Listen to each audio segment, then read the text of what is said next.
All right, hello and welcome to the course, An Introduction to the Sacred Liturgy. I'd like to begin the course with a quote from John Paul II. You'll see there at number 1 on your handout.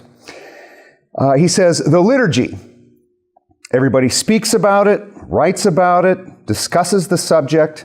It's been commented on, it has been praised, it has been criticized." And I think most of us would agree with this. Who does not have an opinion on the liturgy? Right? Unless you're absolutely apathetic about the faith or it's a ritual expression, everybody indeed has an opinion about the liturgy. Whether it's the homily, the music, the architecture, the ordinary form, the extraordinary form, communion in the hand, communion on the tongue, whatever it is, it's difficult not to have an opinion on the liturgy. Let's continue with this quote here. He says, "But who really knows the principles and norms by which it is to be put into practice?"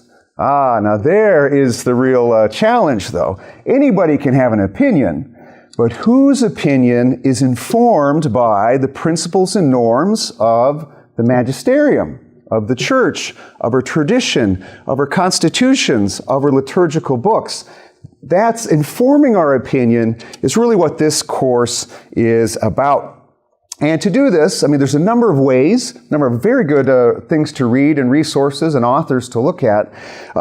Most of this course will be based on the Catechism of the Catholic Church, and it's Part 2, the celebration of the Christian mystery. And as you may know, Part 2 itself is divided up into 2 smaller parts. The first is some general liturgical and sacramental norms and principles for all types of liturgy. The second part is about the 7 sacraments and the sacramentals themselves. So this session, An Introduction to the Sacred Liturgy, is based on the first half of Part 2 of the Catechism. So as we look at that part, the very beginning of Part 2, the approach that the Catechism takes is it begins with an etymology of the word liturgy. And it explains to us that the term liturgy is made up really of 2 smaller words. The first is laos, which is a Greek term. Right? So, as so many things are, the New Testament is written in Greek. Alexander the Great comes down from Macedon and leaves a whole trail of Greek culture, including its language, in the Promised Land there. So we have Episcopal, diaconate, Pentecost, ecclesial. All of these words are Greek in origin, as is the term liturgy. And the first root then of the word liturgy is laos, and it means people. It's where we get the English word laity, or laic, or laicize. It means the people.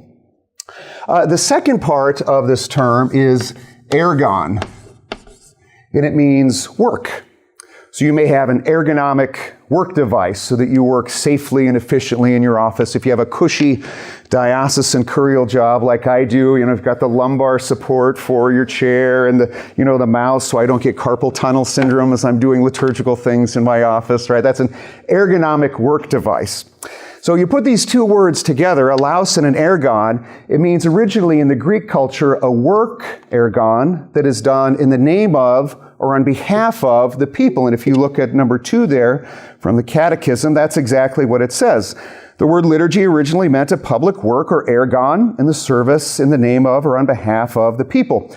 And in Greek culture of the time, this term designated anybody who did such a work. So a school teacher could be considered a liturgist because he performs an ergon on behalf of the laos.